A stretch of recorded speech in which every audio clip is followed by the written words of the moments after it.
Hello നമസ്കാരം. Tara's wonder കിച്ചണിലേക്ക് എല്ലാവർക്കും സ്വാഗതം. നമുക്കിന്ന് കുടംപുളിയിൽ വറ്റിച്ച നല്ല അടിപൊളി ഒരു മീൻകറിയുടെ റെസിപ്പി കണ്ടു നോക്കിയാലോ.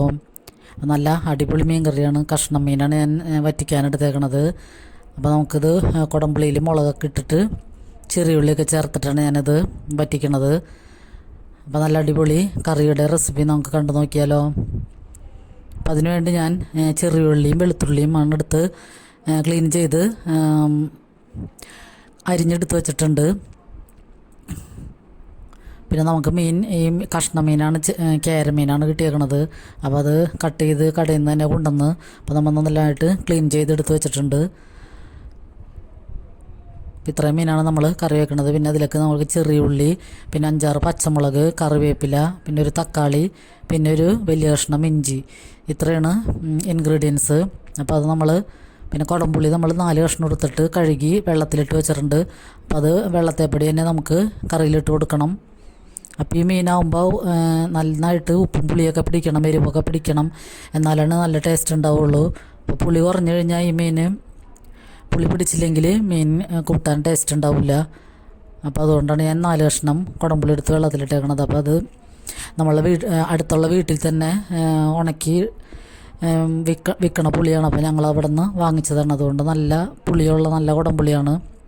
അപ്പം നമ്മൾ മൺചട്ടിയിലാണ് വെക്കണത്. അപ്പോൾ മൺചട്ടി ചൂടാകുമ്പോൾ വെളിച്ചെണ്ണ ഒഴിച്ചു കൊടുത്തിട്ട് അതിലേക്ക് ഞാൻ ഉള്ളി, വെളുത്തുള്ളിയും, പച്ചമുളക്, ഇഞ്ചി, കറിവേപ്പില എല്ലാം കൂടി ഒന്നിച്ചിട്ടിട്ടാണ് വഴറ്റണത്. സെപ്പറേറ്റ് ഇടേണ്ട ആവശ്യമില്ല നമുക്ക് വറ്റിക്കണയിൽ.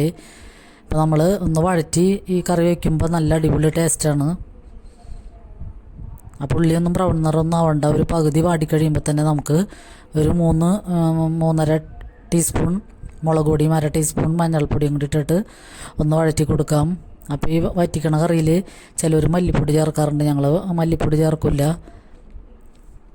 മുളക് പൊടിയും മഞ്ഞൾപ്പൊടിയും മാത്രമേ ചേർക്കുള്ളൂ. പിന്നെ കുടംപുളിയും, പിന്നെ കുറേ വേറെ സ്ഥലങ്ങളിലൊക്കെ വാളംപുളിയൊക്കെ ചേർക്കാറുണ്ട്. അപ്പം മീനിൽ ഞങ്ങൾ മാങ്ങ അല്ലെങ്കിൽ കുടംപുളിയാണ് ചേർത്ത് വയ്ക്കണത്. മാങ്ങ ഇട്ട് തേങ്ങ പാലൊഴിഞ്ഞ് അല്ലെങ്കിൽ തേങ്ങ അരച്ച് കറി വെക്കും.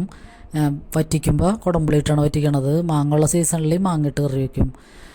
അപ്പോൾ നമുക്ക് ഈ പൊടികളുടെയൊക്കെ പച്ചമണം മാറിക്കഴിയുമ്പോൾ തന്നെ എടുത്ത് വെച്ചിരിക്കുന്ന തക്കാളിയും കൂടി ഇട്ടിട്ടൊന്ന് വഴറ്റി കൊടുക്കാം.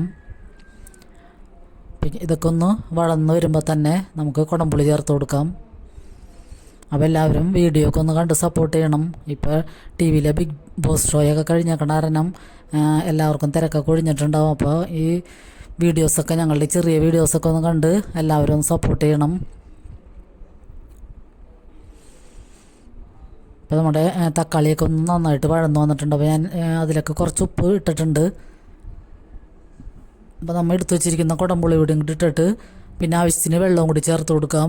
കൂടുതൽ വെള്ളം വേണ്ട, പാകത്തിനുള്ള വെള്ളം ചേർത്തിട്ട് പാകത്തിന് ഉപ്പും ചേർത്തിട്ട് നമുക്കിത് ഗ്രേവി തിളയ്ക്കണ വരെ വെയിറ്റ് ചെയ്യാം.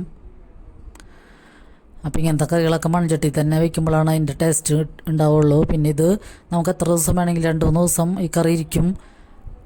പിന്നെ പിറ്റേ ദിവസം തിളപ്പിക്കൊന്നും വേണ്ട, പിറ്റേ ദിവസം കൂട്ടുമ്പോഴാണ് ഇത് അടിപൊളി ടേസ്റ്റ്. അപ്പോൾ നമുക്ക് ഗ്രേവി തിളച്ച് വന്നപ്പോൾ എടുത്ത് വെച്ചിരിക്കുന്ന മീനും കൂടി ഇട്ട് കൊടുക്കാം. അപ്പോൾ ഇങ്ങനത്തെ മീനൊക്കെ കിട്ടുമ്പോൾ ഇങ്ങനെ വറ്റിക്കണതാണ് എപ്പോഴും നല്ലത്. അതാകുമ്പോൾ ഉപ്പും പുളിയൊക്കെ പിടിച്ച് നല്ല അടിപൊളിയായിട്ട് നമുക്ക് 2 ദിവസത്തേക്ക് കൂട്ടാൻ പറ്റും. ഇത് ഇന്ന് കറി വെച്ചിട്ട് നാളെ കൂട്ടുമ്പോഴാണ് ഇതിൻ്റെ ടേസ്റ്റ് അറിയണത്.